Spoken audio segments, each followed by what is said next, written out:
Hey, thanks for joining me today for episode 36 of Podcasting Your Brand. I'm your host, producer Jaime, providing learning lessons for you to podcast your brand. And today I'm going to share part 4 of this initial series of episodes, Thoughts Before Launching, the When, also known as What's on Your Plate. This episode is brought to you by my own brand, Flintstone Media. Listen in and let's do this.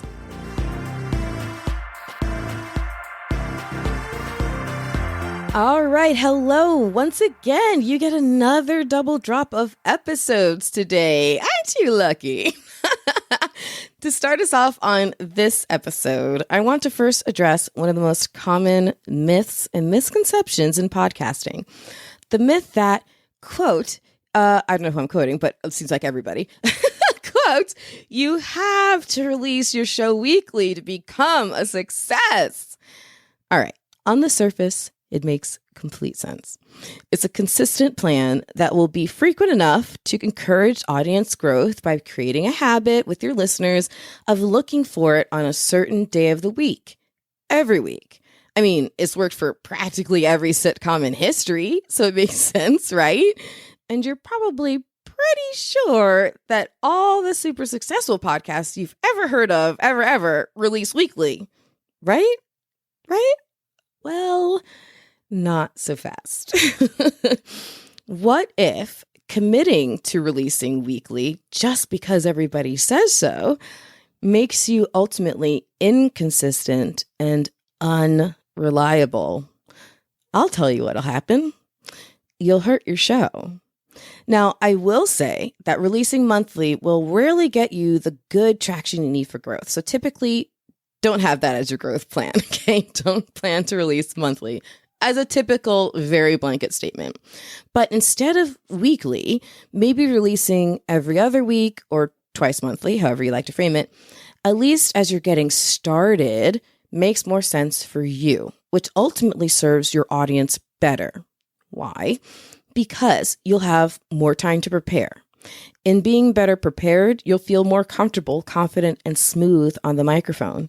And if you're churning out weekly episodes as you're getting started without giving yourself enough time to promote them, you'll be spinning your wheels for audience growth, working really, really hard to create awesome content, great content, must-hear content that nobody actually hears and engages with because you never tell them about it.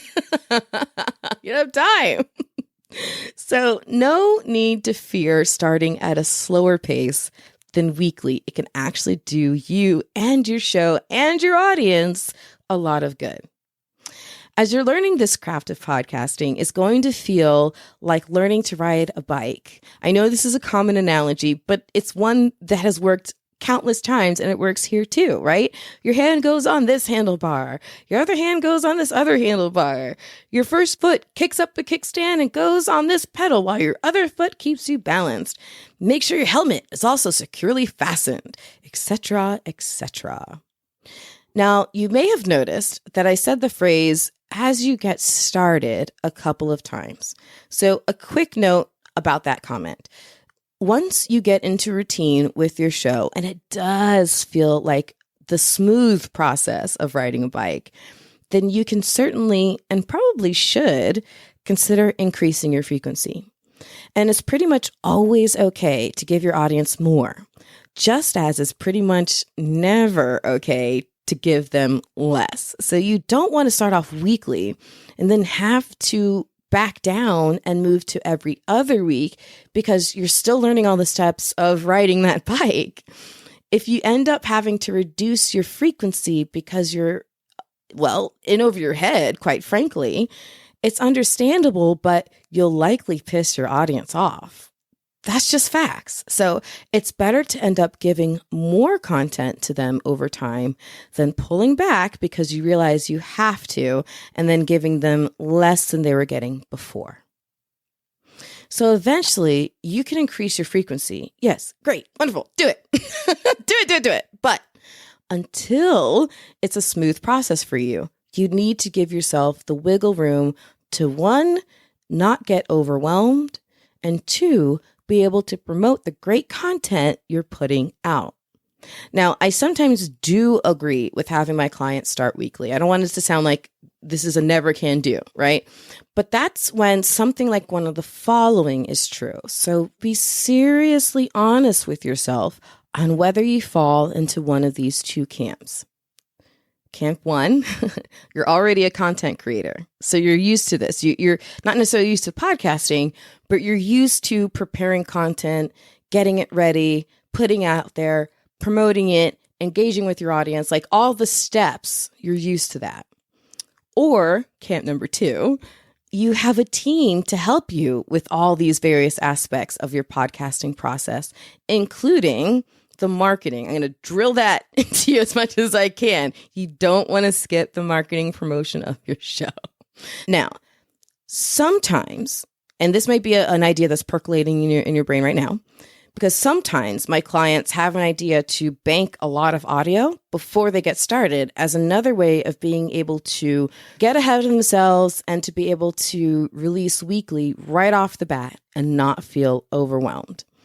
And that can be a completely understandable strategy. However, as I'll get into in a later episode discussing your launch strategy, specifically how many episodes to launch with, I don't recommend banking too much content before releasing, but I'll explain my reasoning for that coming up real soon. Right now, I just need you to trust me on this one. You don't want to bank too much content before you start releasing episodes. So alas, what should you consider when thinking through how much time you'll need to devote to your show? In fact, it might be surprising to hear that a typical podcast episode can take several hours from start to finish when you consider everything that is involved in the life cycle of that episode. So here are the things you need to anticipate and prepare your podcasting process for to be involved in the life cycle of your episodes. Finding guests, if applicable, and or topics of discussion, preparing content, recording your episode, then editing your episode and doing the sound engineering so it sounds really good, putting show notes together and then publishing your episode with those show notes, marketing your episode, marketing, and also general show stuff like keeping track of your stats and going after sponsors if that's part of your goal. So with all of that being said, let's finally talk about what you should be examining on your own plate in terms of your time. The time you need to keep devoted to your business, your clients, and your staff. In other words, the time it takes to keep your business and brand healthy and growing. The time you need to keep devoted to your family and friends. And please don't forget the time you need to keep devoted for yourself. Self-care is very important. Don't get me started. And that's all the stuff you'll need to consider when undertaking really anything. But in terms of what to also examine to specifically meet the needs of producing your podcast, you'll need to look at first your audience's expectations. So an entertainment or informational podcast is typically expected to be released every week or every 2 weeks. Those listeners are tuning in for each episode. The audience for news podcasts, as an example on a different part of the spectrum, might expect episodes much more frequently than that. But they also might not tune in to every episode. So think of a frequency range between daily and weekly. So those are your audience's expectations to consider. Then there are also industry expectations. So, for example, if your show serves an industry that tends to have very seasonal swings, then aim to be in line with the rhythm of your industry. For example, if you're doing a show on taxation, you'll likely want to focus on a seasonal show delivered in alignment with tax season, leading up to it, for example. Then after tax season is over, your listeners know there will be a break. In fact, they probably need one. I know plenty of people in accounting. They're like walking zombies after tax season. So that's the way you want to think about it. And also, what will best reflect your what, why, and who, which we discussed in episodes 33, 34, and 35. In episode 33, I deterred you from, at least I hope it did, deterred you from creating a podcast that is just one long infomercial. Ain't nobody got time to listen to that. Nobody wants to, okay? In episode 34, I took you through my acclaimed mirror exercise to uncover both sides of your why.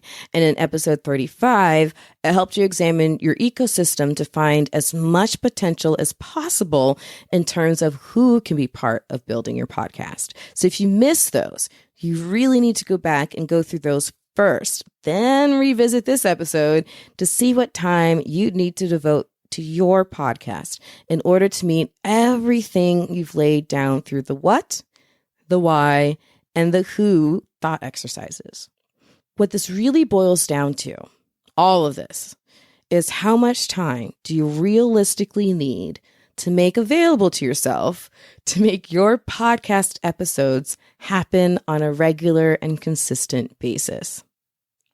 Also, do you happen to have a co-host who you can share this workload with, or a team working with you, or the ability to outsource some parts of your podcasting process? That can definitely make a difference by allowing room for potentially even more complexity in your show's content or more frequency in your show's delivery to your audience off the jump. And of course, I hope you also consider how much you enjoy doing each part of your process. That definitely matters.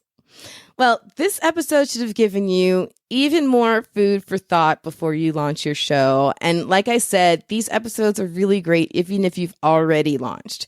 So consider the show that you've already been doing as you think through these episodes. It's always good to reevaluate your show from time to time. So if you haven't been through these thought processes ever as part of your show's journey, now's as good a time as ever, okay?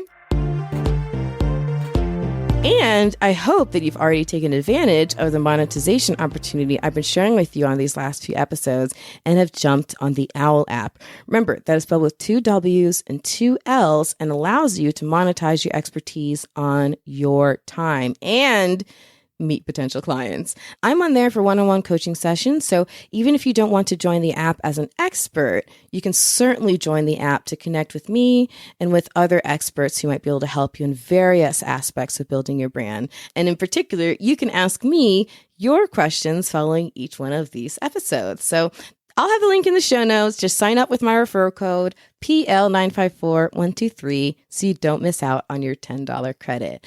And up next on episode 37, I'll wrap up this Thoughts Before Launching series with part 5 and helping you decide on the right format for your show.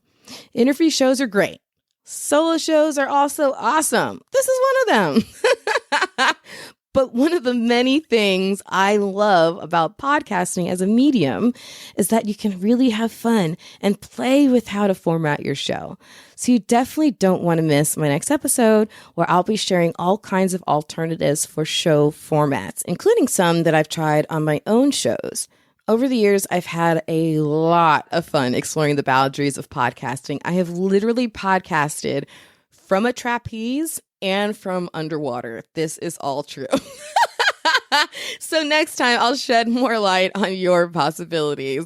So if you're not subscribed yet, be sure you do. What are you waiting for?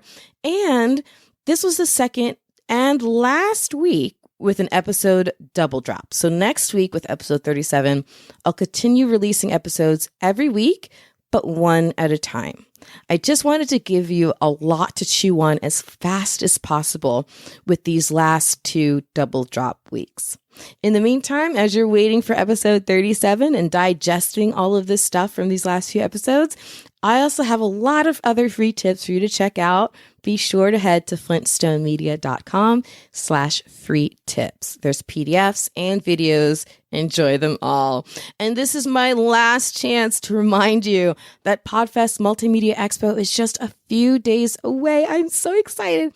I have the honor of co-hosting their official show, the PodFest podcast. So my co-host Glenn and I will have a table set up at PodFest with our equipment ready to record interviews with speakers and attendees. So get your ticket using my code IGNITE for 20% off and take advantage of your chance to be interviewed by me for the official PodFest podcast. I'll put a link in the show notes for you to get your tickets today, and I'll see you there. Thanks for tuning in to Podcasting Your Brand. In this new chapter of the show, I'm revealing how you can harness the power of podcasting to expand your brand. So come and pick up what I've been putting down since 2014. Avoid common mistakes, propel your podcasting and branding forward. And if you have questions or interested in becoming a sponsoring brand of this show, don't be shy. I would love to hear from you. Reach out to me at Jaime, spelled Jaime, at flintstonemedia.com. It's producer Jaime signing off for now. Remember, the only thing more powerful than your voice is your spirit to use it. So turn that mic on.